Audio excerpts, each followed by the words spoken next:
I've got 6 tattoos myself. This podcast isn't about encouraging or discouraging you from getting tattoos. I'm just going to be sharing my stories, things I've not spoken about on the internet till this point. There's a deep meaning behind each of my tattoos, but before I get to the story of each, just want to give you some context about why I got tattoos myself. My dad has about 15 tattoos. I've seen him getting tattoos all my life, and as a kid, I thought, I want to get my own version of that. Cut to my teenage where I was watching a lot of football, a lot of MMA fighting, and I saw that many of the footballers and the fighters had tattoos. Some of the fighters went as far as saying that a lot of their strength is embedded within those tattoos, and these are top level athletes who built up a certain kind of mentality. While I was never good at sport, I always perceived myself as an intellectual athlete of sorts, and I felt like at the end of the day, the mentality of being a physical athlete and an intellectual athlete is the same. You've got to always want to get to that one level higher. That's what I gained from my tattoos, and this belief was locked in by Dwayne "The Rock" Johnson, who referenced his own Polynesian tattoos and said that tattoos in Polynesian culture and Samoan culture are very spiritual. They contain protection, they contain strength, they contain motivation. That's been the core idea behind each of my tattoos. I feel like I've reached a stage in my life where I won't ink up my body anymore because I've got a lot of ink on it already. And also I've been told by girls not to ink it up any further because it's too inked already. I'm deeply connected to each of them even today. The one thing I've learned about life in general, especially when it comes to motivated mindsets, is the concept of self-talk. What do you do in that time that you spend alone? Most people are outwardly people. They look outwards. They look for motivation from content, from web series, from movies, from music. There's some people who are inward. They meditate. They think. They write. They go within themselves. They express their own creativity. Tattoos are a very, very important part of your inward world if you have ink on your body. You understand the importance of a tattoo when right after getting it, you wake up the next day, you look in the mirror and you see a drawing, imagery, a subject, an idea on your own body, and this idea is going to stay with you for the rest of your life. Most people either begin to hate a tattoo with time or they begin to love it even more every single day. I believe I'm in that second category. Each of my tattoos gives me strength, aids my spirituality, and constitutes positive self-talk because of the meaning behind each of them. It tells me a story about where I came from, where my life was at that moment. That's what I'm sharing with you. Tattoo number 1 was got when I was 19. I was an alcoholic at that point of time. I'd had my heart severely broken at that phase of my life. Flunked in exams for the first time in my life. My life was a mess. That was probably rock bottom of my life. I remember the day I found out that I failed. My mum found out and she didn't react badly because she was honestly afraid for me. She knew what a volatile, aggressive guy I was. She anticipated that I'd channelize all that aggression towards myself. So like an appropriate 2011 urban Indian mum with a very volatile son, she said, you know what? Whatever you want to do tomorrow, just go do it. I was numb with pain. I was going through depression for sure. I was in a very low state. And I don't know what voice from within me made me tell her I wanted to get inked. I went and got this phoenix tattoo that you guys see in all BeerBiceps videos. It's become sort of iconic. Every time we go for meet and greets all over India, there's always 1 or 2 kids who have this exact same tattoo, and most people know what the story behind it is. Of all my tattoos, that one's the most special because it was the first one, and the significance of it at that point of time was to tell myself that, listen, this is rock bottom and everything from here onwards is upwards. When you're going upwards in life, it's not always a smooth curve. There are moments where you do have these little dips. But in the grand scheme of things, when I've analyzed my own life's graph, since the day I got that tattoo, everything's been upwards. This is what I mean by tattoos benefiting your own self-talk, the time you spend alone. There's been low moments in my life as recently as 2 months back. And in those moments, I look at this tattoo and it does give me strength. Most people may not agree with the concept of a tattoo being spiritual, but spirituality in general, your idea of self in general, is such a subjective concept. It's different for every human. Tattoos are the stories that you put on your own body to remind you of a certain mindset or a certain part of your own evolution. And that's what this phoenix is for me. It's a part of my story. It's possibly the most important point in my own personal evolution. Seeing failure, getting your heart broken, going through depression, going through the darkest possible mental state, and then hoping that things will keep going up from there. That's the story embedded in the phoenix. Moving on to tattoo number 2. Was impulsive, was quick, was my second tattoo. It was a flaming Om. What people know about my life is that I'm from a spiritual family. What people don't know is that there's roots to that spirituality within my family. My dad belongs to an Arya Samaji family where havans are done often, mysticism is spoken about often, spirituality as a concept is spoken about often, and the mystic nature, the unknown nature of the sound Aum, A-U-M, Aum, is spoken about very often. It's something beyond human understanding. Lots of people say, hey, do you even know what an Om stands for? The truth is that the more you read about the meaning of Om, the more mysterious it gets. Just like the nature of God. What's God? Is it a man? Is it a woman? Is it a sound in the universe? Is it something more symbolic? Is it something more tangible? Is it something beyond human understanding? It's something so beyond human understanding that you can't call it something beyond human understanding. You can't even use words to describe what it could possibly be like. That's what an Om stands for. But in human words, the symbol Om, especially in Arya Samaji culture, is the biggest representation of God. Always been a God-fearing person, always believed deeply in God. And I wanted that element of that childhood, that element that had stayed constant throughout my life on my body. That's the story behind the flaming Om. It's burning faith. To remind me to keep my positivity alive, to keep my faith alive through the worst of times. Phoenix had given me a lot of strength. Just by the way, those papers I'd failed in, I passed, and eventually I went on to do really well in my engineering college days. The Om kind of just gave me positivity through that phase. Hope was in the bird. Positivity was in that Om. I held up on this whole tattoo game until my 4th year of engineering college. Now at this phase, again, with college in general in India, you've got to understand your first impression is your last impression. So in my first year of college, I had that impression of being sort of an alcoholic, a party boy who didn't study, who stopped studying rather. And the teachers knew that, the students knew that. So that reputation stuck around with me through the rest of college. Most of the senior staff in college knew about that. To add to that whole vibe, I was also a powerlifter and I became extremely buff. So I had a reputation of being a bad boy in college, though I was a great dude. But I had a reputation of being a bad boy. I ended up getting this internship right before my final year began. It was an internship with a fitness company where 300 people from my college had tried for it and they had selected only 3 of those people. I was one of those 3 and I was pumped. Because I wasn't motivated by the academics of college. I was motivated by everything else. Especially something related to fitness. So here's college scenarios, right?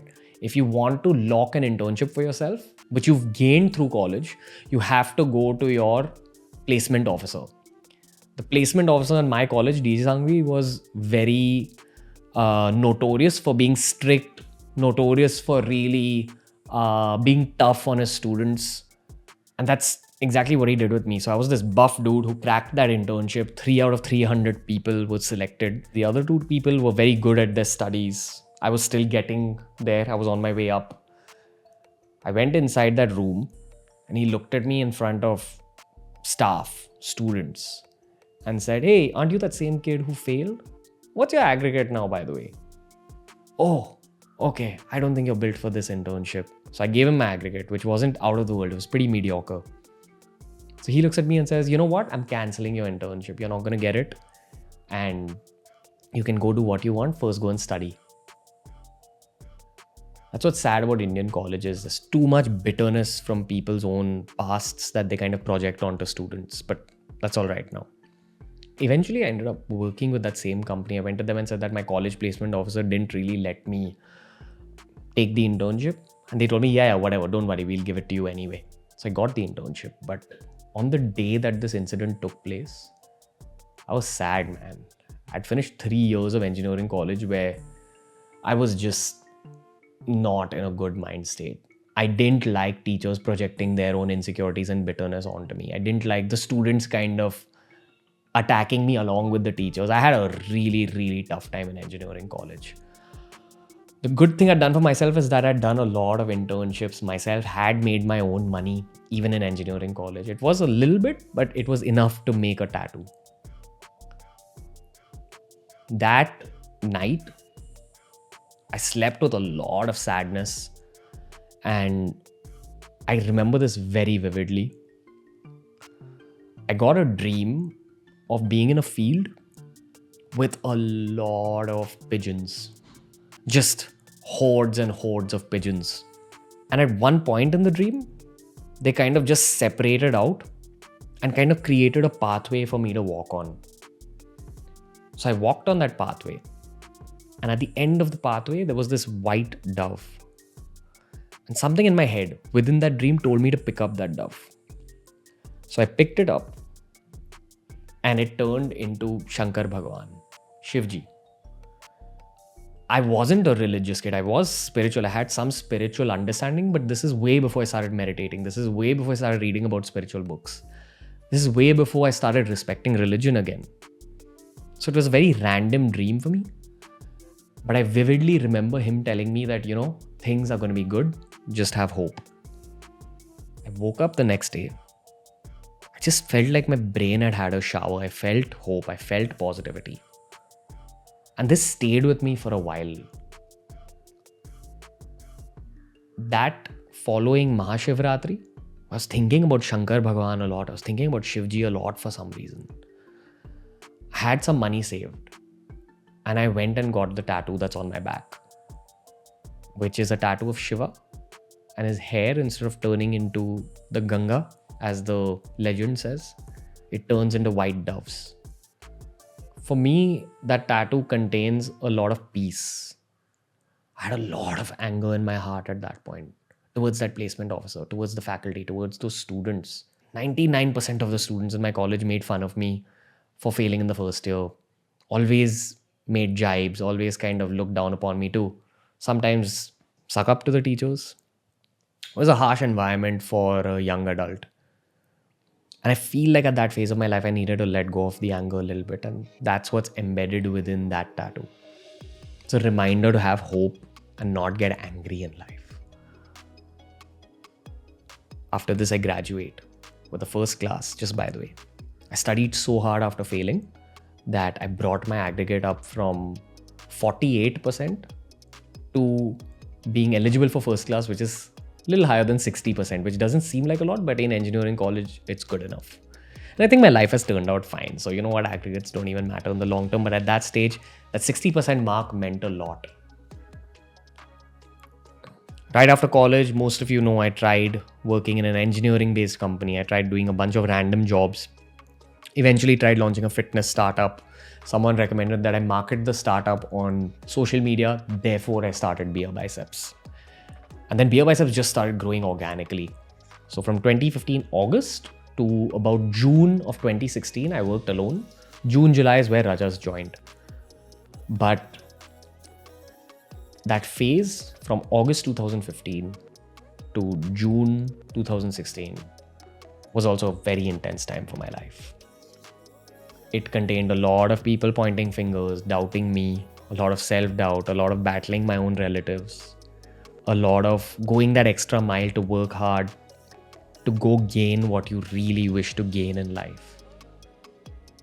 It required a lot of personal battles. It required a lot of tears which were shed behind closed doors. Very stressful phase of my life. And I don't know whether this is the worst part or the best part, but I did all of it alone. No one helped me. Battling my own anger, battling my own self-doubt, battling my own sadness alone, not a positive phase, but a phase that motherfucking battle hardened me.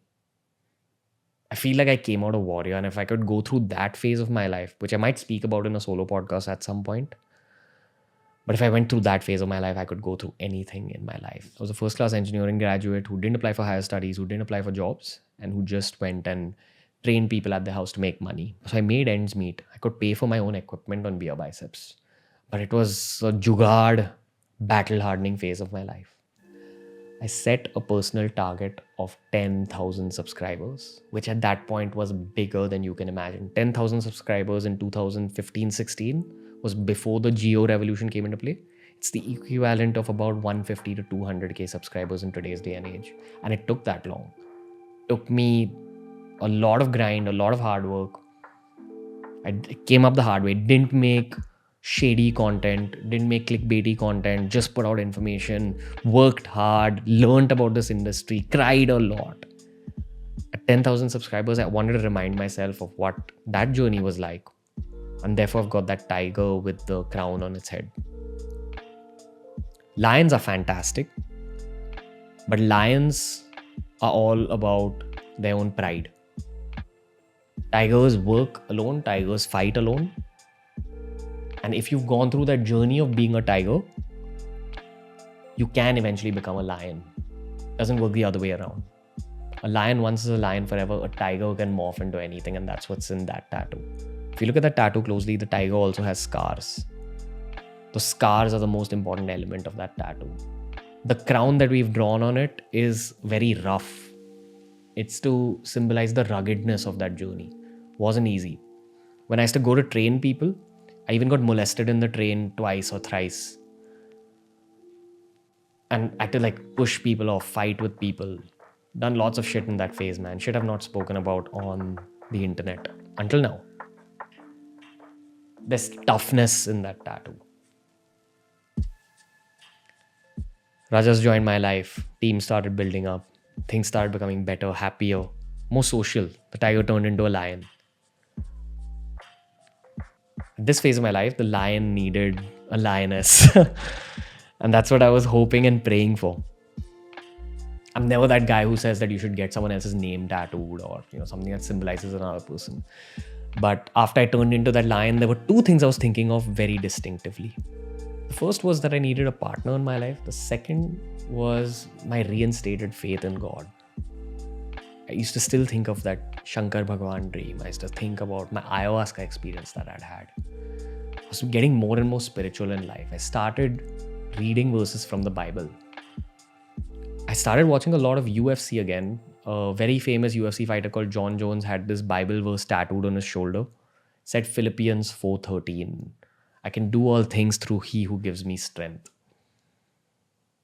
That thought means that anything you do in your life, whether you become a lion, tiger, elephant, shark, all that is the universe acting through you. It's not just you. Once I became the tiger and the lion, I also saw arrogance rising within me. I did this. It was all me alone, all me. I think that latching on to spirituality in that phase of my life was a way to cope with that arrogance. So when that someone special finally came into my life, she was a very positive effect on me at that point. I just felt like to symbolize that moment of being aware of your own arrogance, being aware of your own anger, also being aware of your own faith and where you want to go in life. All that's encapsulated in my Philippians 4:13 tattoo, just like John Jones. And just like a lot of other athletes who have the same tattoo. Philippians 4:13, I can do all things through Him who gives me strength. It's my favorite verse from the Bible. It's one of my favorite spiritual quotes in the world. This was the second last tattoo. Because the last tattoo was, I feel, the final piece of the puzzle for me. I got the last tattoo right before we signed our deal to move into the Prabha Devi office. So for those of you who don't really follow BeerBiceps or don't know the startup journey, BeerBiceps began, we grew, we created a lot of videos. We needed help with our management, our backend. Therefore, I was forced to create an agency, a media startup, which people know today as Monk Entertainment. Very difficult story by itself. There's a lot of struggles involved there as well. Just as is the case with all startups. But after working for 2 years continuously out of a garage, we had enough money to get our own office, to pay rent, to house more than just 8 or 9 people. We were at an expansion stage in our lives. So I remember being with my co-founders Rajas and Viraj and going to sign that agreement. And I got reflective. I asked myself that, okay, it's been 3 to 4 years of this journey. What's gotten us to this point? 3 to 4 years is a short time, honestly, in the long-term scheme of things. 3 to 4 years is lesser than how long engineering college was. So it was rapid growth in a short time. When I really asked my mind the same question, the answer I got was focus. We even made a motivational video about the concept of focus because it was a factor that I was thinking about a lot at that point in my life. Focusing, putting your consciousness on growth, putting your consciousness on the growth of the ones around you, putting your consciousness on where you wish to be a year from now. If I want to be a tech entrepreneur today, I've got to perceive myself as a tech entrepreneur. I've got to learn about tech. I've got to put all my focus on tech. That final tattoo is a bow and arrow to remind me about focus. The factor that's driven all the other factors in my life. Yes, I say that the phoenix helped with hope. The Om helped with positivity. The Shivji helped with calm. The tiger helped with toughness. The Philippians 413 helped with humility. The bow and arrow always helps with the basis of all these other possibilities. If you have no focus in your life, none of the other stuff matters. The bow and arrow, of course, also represents Arjun from Mahabharata. The most iconic Mahabharata character, the one that's taught me the most about life. And after I got that tattoo, I just felt like it's enough. The story has been written enough. While I say that I may not get any more ink, I don't know, I might change my mind going forward. But that's the story of my tattoos. They all constitute to positive self-talk. They all constitute to making me a slightly better version of myself. They all have different messages. They all give me different forms of strength. A lot of people might laugh at this, but your reality, your version of motivation, your version of yourself is what you create. It's not for people to decide. It's for you to decide. Some people go to books and music. Some people go to meditation. Some people go to hobbies. In the most difficult years of my life, my tattoos gave me strength. They gave me fire.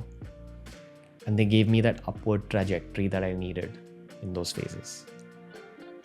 I hope you've gained something from this video. I hope this podcast stays with you. And I hope that you're also going on your own upward trajectory. Thank you, guys.